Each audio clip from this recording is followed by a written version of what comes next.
नमस्कार, एक बार फिर से आप सभी का तहे दिल से हार्दिक स्वागत है।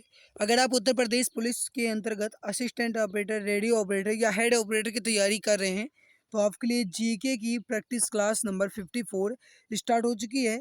इसके पहले की क्लास नंबर 53 तक अच्छे से अगर आपने नहीं देखा, तो आप चैनल की प्लेलिस्ट में जाइए, वहाँ पर जाकर के आप क्लास को अच्छे से देख सकते हो।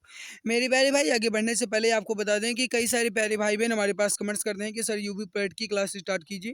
तो देखो, यूपी ट्रिपल एस सी पेट की क्लास आपकी शुरू है। भारतीय इतिहास आपका इस समय चल रहा है और एक एक टॉपिक आपका कंप्लीट हो रहा है। जैसे आपने गाइस देखा, सिंधु घाटी सभ्यता आपकी कंप्लीट हो चुकी है।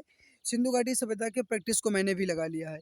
वैदिक संस्कृति के थ्योरी क्वेश्चन आपके कंप्लीट हो गए हैं और वैदिक संस्कृति से संबंधित 50 प्रश्नों का मैंने प्रैक्टिस भी कंप्लीट करवा लिए हैं। और गाइस, अब मैंने बौद्ध धर्म से संबंधित क्वेश्चंस आपके शुरू किए हैं, यानी बौद्ध धर्म से संबंधित आपका सीरीज चल रहा है। तो बौद्ध धर्म से संबंधित जैसे ही आपकी थ्योरी कंप्लीट होती है, आपका प्रैक्टिस भी वो स्टार्ट हो जाएगा। ठीक है, तो आप उसे देख लेना guys. UP triple S C PET आपके लिए काफ़ी ज़्यादा जरूरी है। अगर आप चाहें तो इसमें अप्लाई कर सकते हैं, क्योंकि गाइस अगर यूपी ट्रिपल एस सी यानी कि समूह ग के अंतर्गत अगर कोई भी भर्ती आती है, तो उसमें पीईटी अनिवार्य किया गया है, तो आपको इसे क्वालिफाई करना बहुत ज़रूरी है। तो आप गाइस इसकी क्लास को डेली ज़रूर देखा करें। आइए आज की UP police assistant operator, head operator या रेडियो ऑपरेटर के जीके की क्लास नंबर 54 की शुरुआत करते हैं। और गाइज, इसके पहले की क्लासेस को अगर आपने नहीं देखा, तो चैनल की प्लेलिस्ट में जाइएगा, वहाँ पर आपको क्लास जो है ये मिल जाएगी। अच्छे ढंग से आप देख सकते हैं, क्रम के अनुसार आप आसानी से देख सकते हैं। आइए आपके सामने पहला क्वेश्चन रखते हैं, आपको आंसर देने की कोशिश करना है। पहला क्वेश्चन आपके सामने है कि कच्चे फलों को कृत्रिम रूप से पकाने के लिए प्रयोग में लाई जाने वाली गैस का नाम है। कच्चे फलों को कृत्रिम रूप से पकाने के लिए प्रयोग में लाई जाने वाली गैस का नाम क्या है? ये क्वेश्चन आपसे पूछा जा रहा है, बताइए राइट आंसर क्या हो जाएगा। सही आंसर हो जाएगा, वो हो जाएगा एथिलीन का प्रयोग किया जाता है। जो भी प्यारे भाई मित्र यहाँ पर ऑप्शन नंबर डी एथिलीन बता रहे हैं, बिल्कुल सही हो जाएगा। अगला कि निम्न में से जीवित प्राणियों का कौन सा समूह एक ही से संबंधित है? निम्नलिखित में से जीवित प्राणियों में का कौन सा समूह एक ही में से संबंधित है? बताइए क्वेश्चन नंबर 2 का राइट आंसर क्या हो जाएगा। फटाफट आंसर दीजिए मेरे प्यारे भाई, सही आंसर क्या हो जाएगा। देखो, चीता, शेर तथा बिल्ली यहाँ पर आपका बिल्कुल सही हो जाएगा। करेक्ट आंसर यहाँ पर क्या हो जाएगा आपका, ऑप्शन नंबर बी। जो भी मेरे भाई मित्र यहाँ पर ऑप्शन नंबर बी बता रहे हैं, बिल्कुल सही हो जाएगा। प्रकाश संश्लेषण होता है। अब आपको ये बताना है कि प्रकाश संश्लेषण जो है कहाँ पर होता है, न्यूक्लियस यानी नाभिक में, माइट्रोकांड्रिया में, क्लोरोप्लास्ट में या फिर पाइरोक्सीसोम में। क्वेश्चन नंबर 3 काफी ज्यादा इंपॉर्टेंट क्वेश्चन है आपके एग्जाम की दृष्टि से, तो जल्दी जल्दी आंसर दीजिए, राइट आंसर क्या हो जाएगा। याद रखना मेरे प्यारे भाई, प्रकाश संश्लेषण यहाँ पर क्लोरोप्लास्ट से संबंधित होगा। करेक्ट हो जाएगा आपका ऑप्शन नंबर सी। जो भी प्यारे भाई मित्र यहाँ पर ऑप्शन नंबर सी बता रहे हैं, बिल्कुल सही हो जाएगा। जिसके ग्रंथ में चंद्रगुप्त मौर्य का विशिष्ट रूप से वर्णन किया गया है, वह कौन है? मेरे प्यारे भाई याद रखना, विशाख दत्त के द्वारा रचित मुद्रा राक्षस, विशाख दत्त के द्वारा रचित मुद्रा राक्षस नामक पुस्तक में चंद्रगुप्त मौर्य को नटराज कहा गया है। और आप ये भी याद रखना, नटराज का पुत्र कहा गया है। और आप ये भी याद रखना मेरे प्यारे भाई कि जो चंद्रगुप्त मौर्य का विशिष्ट रूप है, ये विशाख दत्त के द्वारा रचित मुद्राक्षस नामक पुस्तक से लिया गया है। राइट होगा आपका option number C, Vishakh Datta. जो भी प्यारे भाई मित्र यहाँ पर ऑप्शन नंबर सी बता रहे हैं, बिल्कुल सही हो जाएगा। अशोक के शिलालेख में प्रयुक्त भाषा, वेरी वेरी इंपॉर्टेंट क्वेश्चन है, बहुत ही इजी भी है, तो जल्दी जल्दी आंसर दीजिए, राइट आंसर क्या हो जाएगा, जल्दी जल्दी आंसर दीजिए मेरे प्यारे भाई।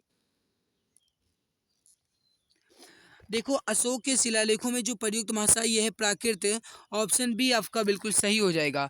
जो भी प्यारे भाई मित्र यहाँ पर ऑप्शन नंबर बी प्राकृत बता रहे हैं, बिल्कुल करेक्ट आंसर हो जाएगा। अगला आपके सामने, हड़प्पा में एक उन्नत जल प्रबंधन प्रणाली का पता चलता है कहाँ से? धौलावीरा, लोथल, कालीबंगा या फिर Alamgirpur. Very very important question है आपके एग्जाम की दृष्टि से, तो जल्दी जल्दी आंसर दीजिए। क्वेश्चन नंबर 6 का सही आंसर क्या हो जाएगा।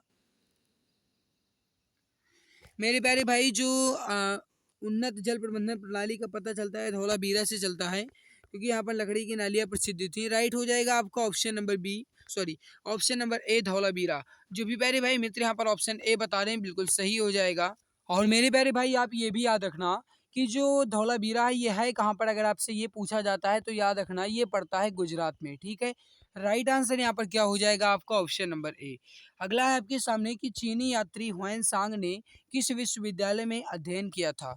आपसे तो ये क्वेश्चन अगला ये पूछा जा सकता है कि जो चीनी यात्री हुआन थे, ये किसके शासनकाल में भारत आए थे? तो याद रखना मेरे प्यारे भाई, ये किसके शासनकाल में भारत आए थे? हर्षवर्धन के शासनकाल में। और इन्होंने किस विश्वविद्यालय में अध्ययन किया? राइट हो जाएगा आपका नालंदा विश्वविद्यालय में। राइट हो जाएगा यहाँ पर आपका ऑप्शन नंबर डी। जो भी प्यारे भाई मित्र यहाँ पर ऑप्शन नंबर डी नालंदा बता रहे हैं, बिल्कुल सही हो जाएगा। करेक्ट आंसर आपका हो जाएगा। अगला कि सिपाही विद्रोह के समय जो भारत के गवर्नर जनरल थे, ये कौन थे? सिपाही विद्रोह का मतलब हुआ कि जो 1857 की क्रांति है मेरे प्यारे भाई, उस समय भारत के गवर्नर जनरल कौन थे, ये आपसे पूछा जा रहा है। बहुत ही इजी है और बहुत ही इंपॉर्टेंट भी है, तो जल्दी जल्दी आंसर दीजिए। क्वेश्चन नंबर 8 का राइट आंसर क्या हो जाएगा? सिपाही विद्रोह के समय भारत के गवर्नर जनरल कौन थे? सही आंसर हो जाएगा आपका लॉर्ड कैनिंग। करेक्ट हो जाएगा ए आंसर। जो भी यहाँ पर प्यारे भाई ऑप्शन नंबर ए लॉर्ड कैनिंग बता रहे हैं, बिल्कुल करेक्ट आंसर हो जाएगा। परफेक्ट आंसर आपका हो जाएगा। अगला देखो, इसका आंसर आप दो, जल्दी जल्दी आंसर दीजिए। क्वेश्चन आपसे क्या कह रहा है कि वर्ष 1857 के विद्रोह के संदर्भ में निम्नलिखित में से किसे उसके मित्र ने धोखा दिया और अंग्रेजों द्वारा बंदी बनाकर मार दिया गया? बताइए इसका राइट आंसर क्या हो जाएगा। Question number 9। देखो 1857 की क्रांति में गाइस महत्वपूर्ण योगदान रहा तात्या टोपे का। ऑप्शन डी आपका बिल्कुल सही हो जाएगा। तो 1857 की क्रांति के विद्रोह में गाइस तात्या टोपे को उनके मित्र ने ही धोखा दे दिया और बंदी बनाकर इन्हें मार दिया गया था, फांसी दे दी गई थी। राइट हो जाएगा आपका ऑप्शन नंबर डी। जो भी प्यारे भाई मित्र यहाँ पर ऑप्शन नंबर डी बता रहे हैं, बिल्कुल सही हो जाएगा। अगला कि दांडी यात्रा के साथ निम्नलिखित में से प्रारंभ हुआ। आपको ये बताना है कि दांडी यात्रा के साथ किसका गाइज आंदोलन जो है ये प्रारंभ हुआ। होम रूल आंदोलन, असहयोग आंदोलन, सविनय अवज्ञा आंदोलन या भारत छोड़ो आंदोलन? बताइए इसका राइट आंसर क्या हो जाएगा। आपके एग्जाम की दृष्टि से महत्वपूर्ण क्वेश्चन है, तो फटाफट आंसर दो। और अगर आपने अभी तक क्लास को लाइक नहीं किया है तो एक बार लाइक जरूर कर दीजिएगा, क्योंकि मेहनत आपके लिए ही कर रहे हैं, पूरी जी जान शिद्दत लगाए हुए हैं, आपके लिए अपना कीमती समय खर्च करते हैं। तो गाइज आपकी जिम्मेदारी बनती है, फर्ज बनता है कि कम से कम आप क्लास को तो लाइक कर ही दिया करो। तो मेरे प्यारे भाई अगर आपने अभी तक लाइक नहीं किया तो एक बार लाइक जरूर कर दीजिएगा। एंड जो भी प्यारे भाई बहन चैनल पर पहली बार आए हैं सब्सक्राइब जरूर कर लेंगे, ताकि आने वाली हर लाइव क्लास की नोटिफिकेशन आपको टाइम टू टाइम मिला करे। मेरे प्यारे भाई दांडी यात्रा के साथ निम्नलिखित में से प्रारंभ हुआ, आपसे ये पूछा जा रहा है। सविनय अवज्ञा आंदोलन की शुरुआत हुई जो कि 1930 में हुई थी। यानी मेरे प्यारे भाई 1930 से सविनय अवज्ञा आंदोलन की शुरुआत हुई, यानी सिविल डिसओबीडियंस मूवमेंट की शुरुआत हुई थी दांडी यात्रा के साथ। ठीक है, राइट आंसर यहाँ पर क्या हो जाएगा आपका ऑप्शन नंबर सी। अगला है आपके सामने कि गोल्डन थ्रेशोल्ड नामक कविता संग्रह के रचयिता निम्नलिखित में से कौन है? यह क्वेश्चन आपका एग्जाम की दृष्टि से इंपॉर्टेंट है, तो बताइए राइट आंसर क्या हो जाएगा। Question number 11।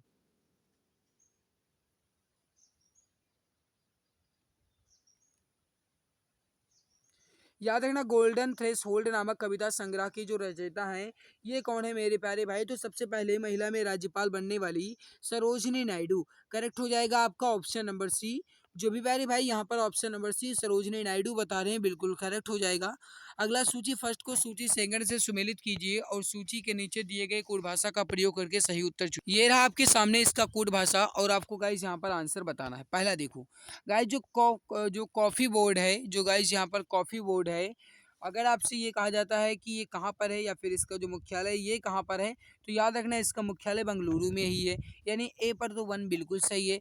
रबर बोर्ड का अगर गाइज कहा जाए मुख्यालय कहाँ पर है, तो याद रखना इसका मुख्यालय है कोयट्टम में। ठीक है, यानी B3 हो गया। चाय बोर्ड का मुख्यालय कहाँ है, अगर आपसे ये पूछा जाता है तो याद रखना कोलकाता में। तम्बाकू बोर्ड का मुख्यालय जो है ये कहाँ पर है, तो गुंटूर में।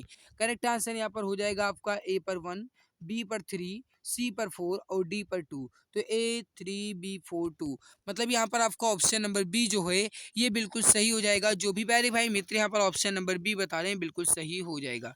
निम्नलिखित में से किस एक में राष्ट्रीय उद्यानों की संख्या जो है ये अधिकतम है? ये क्वेश्चन आपसे पूछा जा रहा है। राइट आंसर क्या हो जाएगा, जल्दी जल्दी आंसर दीजिए।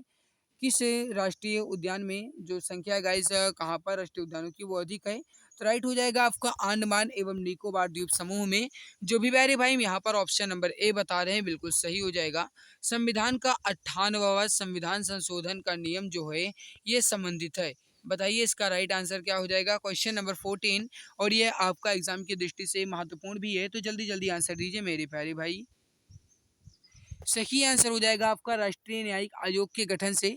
ऑप्शन नंबर बी आपका बिल्कुल सही हो जाएगा, करेक्ट आंसर आपका हो जाएगा। अगला क्वेश्चन आपके सामने निम्नलिखित कथनों पर विचार करना है और नीचे दिए गए कोड भाषा का प्रयोग करके सही उत्तर चुनना है। गाइस यहाँ पर आप देखो पहला गाइस आपसे कथन क्या कहा गया है कि अनुच्छेद 301 में संपत्ति के अधिकार से संबंधित है। बिल्कुल गलत, क्योंकि अनुच्छेद 300 का ए जो है ये संपत्ति के अधिकार से संबंधित है, तो पहला तो वैसे ही गलत हो गया। अगला देखो मेरे प्यारे भाई, अगला है कि संपत्ति का अधिकार एक विधिक अधिकार है यानी कानूनी अधिकार है और यह मूल अधिकार नहीं है, तो ये आपका बिल्कुल सही हो जाएगा, क्योंकि संपत्ति का अधिकार अब एक कानूनी अधिकार रह गया है, कोई भी गाइस अब मूल अधिकार नहीं है। मतलब ऑप्शन नंबर ए आपका बिल्कुल सही हो जाएगा। केवल और केवल दो, जो भी प्यारे भाई यहाँ पर बता रहे हैं, केवल और केवल दो कथन बिल्कुल सही है। जो गाइस सीरियल बाई 2 जो कथन दिया गया था ये बिल्कुल आपका सही हो जाएगा। ठीक है, अगला आपके सामने क्वेश्चन नंबर 16 है। भारत के संविधान से संबंधित निम्नलिखित में से कौन सा एक सही सुमेल नहीं है? भारत के संविधान से संबंधित निम्नलिखित में से कौन सा एक सही सुमेल नहीं है? बताइए इसका राइट आंसर। देखो गाइस, वन जो है समवर्ती सूची के अंतर्गत आता है, डाकघर बचत बैंक ये जो है संघीय सूची और लोक स्वास्थ्य राज्य सूची के अंतर्गत आता है, लेकिन शेयर बाजार समवर्ती सूची के अंतर्गत बिल्कुल भी नहीं आता है। करेक्ट हो जाएगा आपका ऑप्शन नंबर बी। भारत के उपराष्ट्रपति को पदच्युत करने का संकल्प जो है ये कहाँ से प्रस्तावित किया जा सकता है? इसका आंसर आप बताइए, राइट आंसर क्या हो जाएगा। और गाइस ये क्वेश्चन जो है आपका इंपॉर्टेंट भी है, तो बताइए इसका राइट आंसर क्या हो जाएगा। क्वेश्चन नंबर 17, याद रखना, भारत के उपराष्ट्रपति को पदच्युत करने के लिए जो गाइस जो है वो उन्हें केवल और केवल राज्यसभा से ही प्रस्ताव लेना होता है। मतलब ऑप्शन डी आपका बिल्कुल सही हो जाएगा। जो भी प्यारे भाई मित्र यहाँ पर ऑप्शन नंबर डी बता रहे हैं बिल्कुल सही हो जाएगा।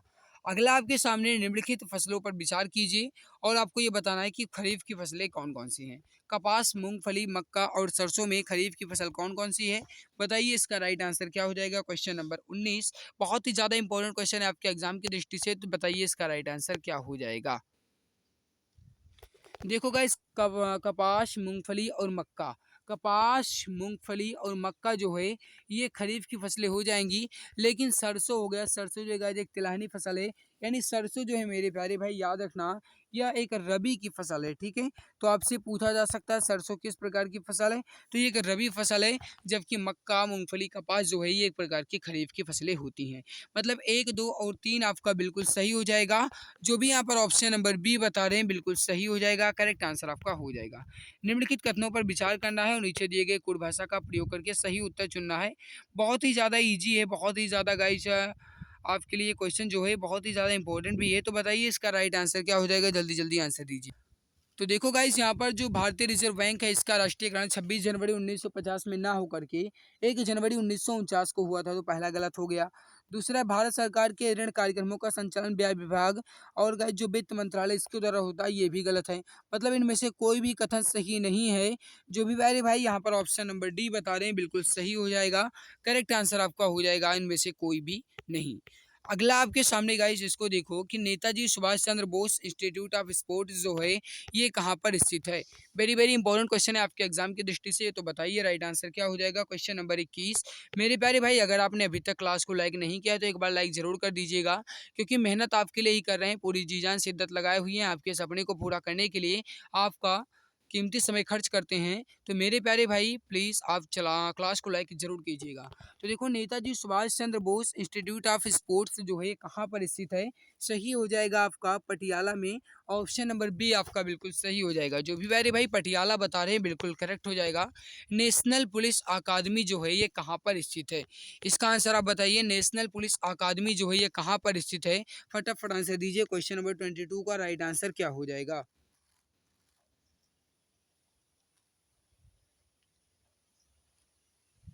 देखो, नेशनल पुलिस अकादमी जो है मेरे प्यारे भाई ये हैदराबाद में है। करेक्ट आंसर हो जाएगा यहाँ पर आपका ऑप्शन नंबर ए, हैदराबाद में। जो भी प्यारे भाई यहाँ पर ऑप्शन नंबर ए बता रहे हैं बिल्कुल सही हो जाएगा। अगला आपके सामने गाइस की रडार का प्रयोग मुख्य रूप से किया जाता है। रडार का प्रयोग जो है ये किसके लिए किया जाता है? इसको सोच समझ के आंसर दीजिएगा, जल्दबाजी में आंसर बिल्कुल भी ना दें। जल्दबाजी जो है गाइस ये शैतान का काम होता है। तो बताइए इसका राइट आंसर क्या हो जाएगा, जल्दी जल्दी आंसर देने की कोशिश कीजिए। देखो गाइस, जो रडार है इसका प्रयोग जो है रेडियो तरंग द्वारा वस्तुओं की उपस्थिति और स्थिति को ज्ञात करने के लिए किया जाता है। सही हो जाएगा आपका ऑप्शन नंबर सी। जो भी प्यारे भाई यहाँ पर बता रहे हैं कि रेडियो तरंगों द्वारा वस्तुओं की उपस्थिति और स्थिति को ज्ञात करने के लिए हम राडार का प्रयोग करते हैं। जो भी मित्र यहाँ पर ऑप्शन नंबर सी बता रहे हैं बिल्कुल सही हो जाएगा। अगला है, निम्नलिखित में से कौन सा युग्म सुमेलित नहीं है? यूरेनियम का जो प्राप्तीय स्थान है ये झारखंड है। मोनोजाइट का प्राप्तीय स्थान जो है ये केरल है। लिग्नाइट का जो प्राप्तीय स्थान है ये तमिलनाडु है। लेकिन पेट्रोलियम का प्राप्तीय स्थान जो है झारखंड में नहीं, बल्कि पेट्रोलियम का जो गाइज प्राप्तीय स्थान है ये है गाइस गुजरात और बॉम्बे के निकट। तो राइट आंसर यहाँ पर क्या हो जाएगा आपका ऑप्शन नंबर डी। जो भी प्यारे भाई मित्र यहाँ पर ऑप्शन नंबर डी पेट्रोलियम बता रहे हैं बिल्कुल करेक्ट हो जाएगा।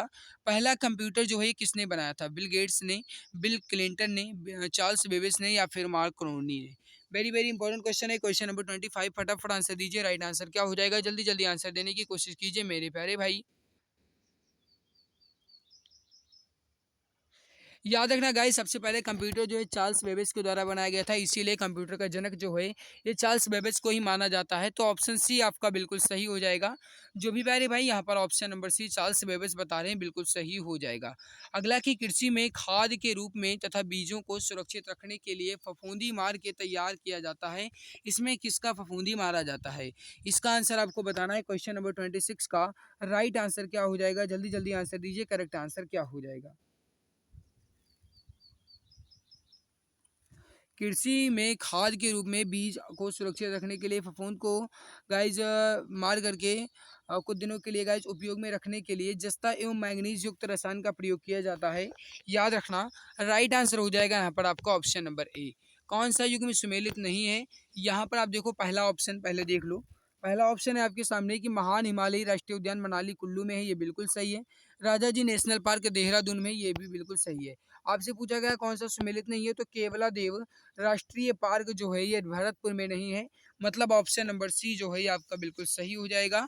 जो भी प्यारे भाई मित्र यहाँ पर, एक मिनट मेरे भैया, एक मिनट। केवलादेव राष्ट्रीय पार्क जो है मेरे भाई ये भरतपुर में है, जबकि वन विहार राष्ट्रीय उद्यान जो है ये जबलपुर में नहीं बल्कि यह भोपाल में है। ओके, तो यहाँ पर आप याद रखना ऑप्शन डी जो है वन विहार राष्ट्रीय उद्यान जो है जबलपुर में है नहीं, बल्कि यह भोपाल में है। मेरे भाई थोड़ा दिमाग डिस्टर्ब हो गया है तो इसके लिए माफ़ करना। गाइस थोड़ा सा दिमाग इधर उधर भटक जाता है ना पढ़ाते पढ़ाते, तो गाइस अगर गलती हो गई है तो इसके लिए माफ़ कर देना। अगला कि पीरियोडिक टेबल निम्नलिखित में से किससे संबंधित है?